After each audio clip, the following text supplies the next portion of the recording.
of attempting to address this before the election? No inkling at all.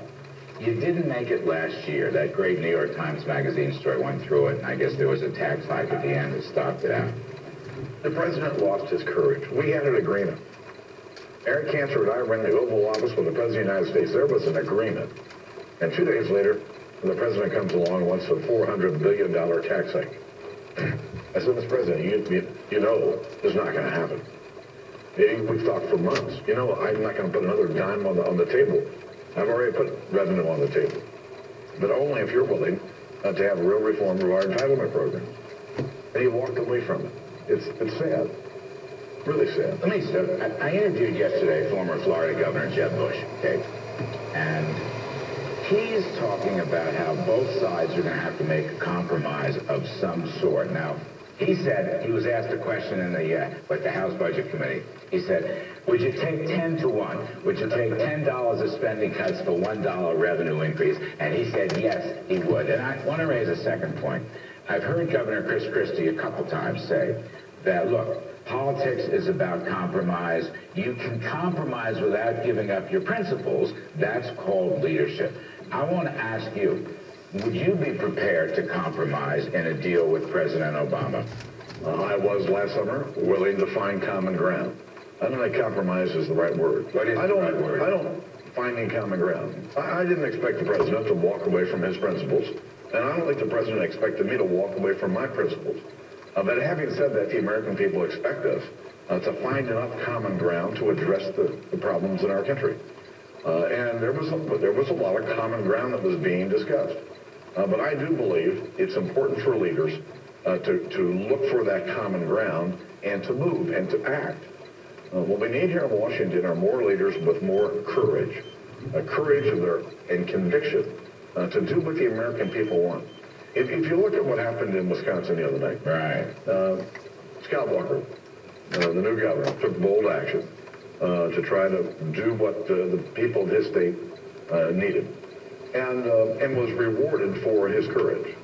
And I've always believed that while there's some really tough things that we have to do, that if we do them and we do them correctly, that the American people will reward us for our courage.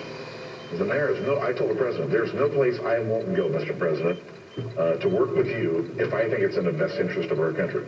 And I will. Did you see some of the polls? 38% of union households voted for Scott Walker. 38% of union households. Do you think the Reagan blue-collar Democrats, who may be just as worried about fiscal bankruptcy and social values as anybody else, do you think they're coming back to the Republican Party? I certainly think they're available. Again, the American people will vote with their wallets, and whether it's a union household or not.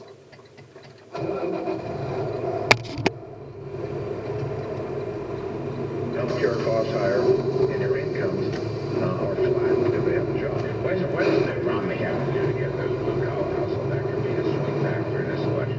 I think he's going to continue to talk about his plan to fix our economy. It is the issue, and he needs to talk about it all. Is he specific enough so far to your satisfaction? I think so. We're going for chaos. Markets are going to look at chaos. Business is going to stay frozen. But it's the debt. And Washington's unwillingness to deal with our spending problem. There's also the tax raise. If you're a supply sider, you know that. If businesses see taxes going up, a big fear that there's all this uncertainty. The unemployment rate probably going to go up.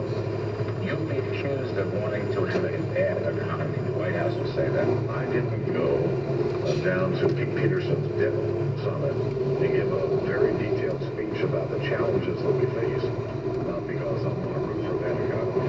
What I'm trying to do is prod Washington to do the big things that we need to do. And if the president calls you, you answer the phone, go down there and talk Absolutely. Absolutely. and for a 1-year extension to the taxes. Yes, sir. All right, figured not bad. One thing to take away, there is not going to be a deal to keep the tax rates in place before the election. Republicans will pass a bill next month, but it will go nowhere until after the election. Chaos may still rule with uncertainty. When you're in the hospital for surgery, you're asking a lot of questions by a lot of different people.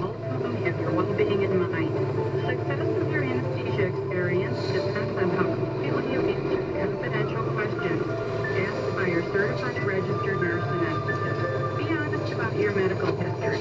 Was you smoke,